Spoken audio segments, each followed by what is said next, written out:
వల్ల వారందరికీ కండువాలు కప్పలేకపోయినాం. వారందరూ కూడా పార్టీలో చేరినట్టుగానే భావించి దయచేసి మమ్మల్ని మన్నించాలని చెప్పి కూడా కోరుతా ఉన్నాం. సరే, గద్వాల రమ్మన్నారు. అది పెట్టే మాట్లాడి పెట్టు. గద్వాల రమ్మన్నారు.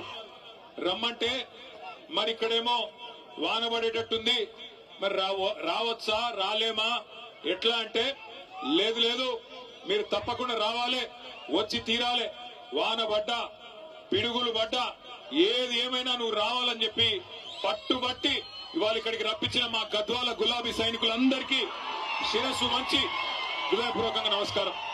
వాన పడుతుంటే సాకు కోసమో లేక ఒక కారణం కోసమో చూడకుండా మేమున్నాం మీ ఎంబడ అంటూ ఇలా గద్వాలలో అపురూపంగా స్వాగతం పలికిన మా ఆడబిడ్డలకు అన్నదమ్ములందరికీ కూడా పేరు పేరున హృదయపూర్వకంగా నమస్కారాలు తెలియజేసుకుంటా ఉన్నా.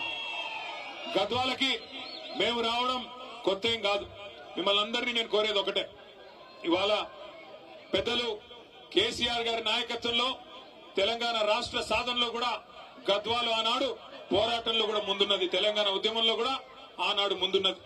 ఇదే తేరు మైదానంలో ఆ రోజు నాగర్తోటి వెంకటరాములు గారి నాయకత్వంలో 2007-8 అనుకుంటాను ఇక్కడే సభ పెట్టుకున్నాం. ఉద్యమ స్ఫూర్తితో ఆ రోజు కూడా ముందుకు పోయినాం. కానీ 2014లో రాష్ట్రం వచ్చిన తర్వాత మొదటిసారి ఎన్నికలు జరిగినప్పుడు గద్వాలలో మనం గెలవలేదు. అయినా కేసీఆర్ గారు ఎక్కడా కూడా ఒక్క సెకండ్ కూడా ఆలోచించకుండా గద్వాల గాని, అలంపూర్ గాని, ఆదిలాబాద్ గాని, కోదాడ గాని, ఏ భద్రాచలం గాని, ఏ మారుమూల ప్రాంతమైనా తెలంగాణలో అక్కడ ఉండేది మన అన్నలు, మన తమ్ముళ్ళు, మన ఆడబిడ్డలు, అందరికీ న్యాయం చేయాలన్న ఉద్దేశంతో మరి మొదటి రోజు నుంచి, తెలంగాణ వచ్చిన మొదటి రోజు నుంచి అద్భుతమైన సంక్షేమ కార్యక్రమాలు, అద్భుతమైన అభివృద్ధి కార్యక్రమాలను మీకు అందుబాటులోకి తెచ్చినారు. జీవితంలో ఎన్నడన్నా మీరు అనుకున్నారో లేదో నాకు తెలియదు, కానీ ఇవాళ గద్వాల జిల్లా కేంద్రం అయింది అంటే జోగులాంబ గద్వాలగా, జోగులాంబ తల్లి ఆశీస్సులతో జిల్లా కేంద్రంగా మారింది అంటే ఆ ఘనత ఎవరిది? జిల్లాను చేసింది ఎవరు? వినబడతలేదు. జిల్లా చేసింది ఎవరు? వినబడతలేదు, వినబడటం లేదు. కేసీఆర్ గారేనా? పక్కానా? ఒకనాడు మారుమూల ప్రాంతంగా ఒక జూనియర్ కాలేజ్ కావాలంటే ధర్నాలు చేసే పరిస్థితి, ఒక డిగ్రీ కాలేజ్ కావాలంటే ధర్నాలు చేసే దుస్థితి మా తమ్ముళ్ళు, మా విద్యార్థి సోదరులందరికీ తెలుసు. మారుమూల ప్రాంతంగా, విసిరేసినట్టుండే ప్రాంతంగా, దిక్కులేక రాయచూరు పోయి చదువుకునే పరిస్థితి. కానీ ఈ రోజు గద్వాలను జిల్లా కేంద్రం చేయడమే కాకుండా ఇక్కడ బ్రహ్మాండమైన మెడికల్ కాలేజీ, నర్సింగ్ కాలేజీ ఇచ్చింది ఎవరు? వినబడతంలే. కేసీఆర్ గారేనా? పక్కానా?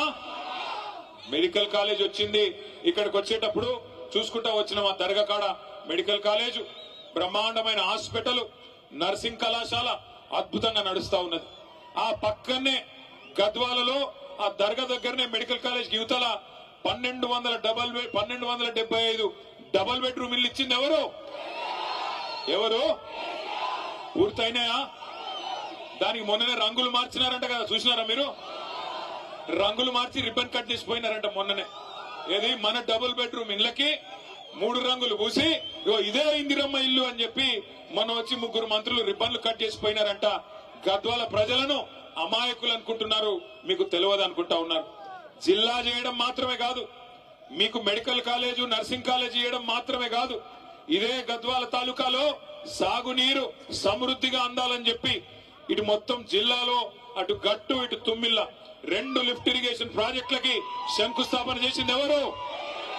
మొదలు పెట్టింది ఎవరు? సరే, తుమ్మిళ్ళ పూర్తయింది. గట్టు కూడా మనం దిగిపోయే నాటికి దాదాపు 40-45% పూర్తయింది. 40-45% పూర్తయిన గట్టు ఎత్తిపోతల పథకాన్ని ఇవాళ పండబెట్టి మరి నీళ్లు ఇవ్వకుండా ఎండబెడుతున్నది ఎవరు? కాంగ్రెసేనా? 22 నెలలు అయిపోయింది. ఇంకో 2 నెలలు అయితే 2 ఏళ్లు నిండిపోతుంది. ఎన్ని మాయ మాటలు, ఎన్ని రకాల మాటలు. మరి ఇన్ని పనులు చేసి ఇవాళ గద్వాలకు మేము వస్తుంటే ఒక కాంగ్రెస్ నాయకుడు అడుగుతున్నాడు, ఏం ముఖం పెట్టుకొని వస్తున్నారు అని అడుగుతున్నాడు. గద్వాలకి మనకి ముఖం లేదా ఇడికి రానికే? జిల్లా చేసి మెడికల్ కాలేజ్ ఇచ్చి, నర్సింగ్ కాలేజ్ ఇచ్చి 1-2 కాదు 2 ఎత్తిపోతల పథకాలు, వాటితో 1,00,000 ఎకరాలకు జిల్లాలో నీళ్లిచ్చి మొత్తం ఉమ్మడి పాలమూరు జిల్లాని 2014లో, ఇది మన పత్రిక, మన పత్రిక కాదు, ఇదిగో నిన్న కాక మొన్న 11 సెప్టెంబర్ నాడు ఇగో ఈ దినపత్రిక రాసింది. ఏం రాసింది? నాడు బీళ్లు నేడు సిరులు. నాడు బీళ్లు ఉమ్మడి పాలమూరు జిల్లాలో నాడు బీళ్లు అయితే ఇవాళ సిరులుగా మారి ఆనాడు 8 లక్షల ఎకరాలు మాత్రమే సాగుంటే మరొక 10 లక్షల ఎకరాలు పెరిగి 18.5 లక్షల ఎకరాల్లో ఇవాళ సాగునీరు అందుతున్నది కేసీఆర్ గారి నాయకత్వంలో అని చెప్పి ఇగో ఈ దినపత్రిక రాసింది. ఇవన్నీ ఇట్లా ఉంటే ఒక ఆయన కూడా అడుగుతాడు, ఏం ముఖం పెట్టుకుని వస్తున్నారని. నేను ఇవాళ అడుగుతా ఉన్న కాంగ్రెస్ పార్టీని, కాంగ్రెస్ నాయకులని, ఇక్కడ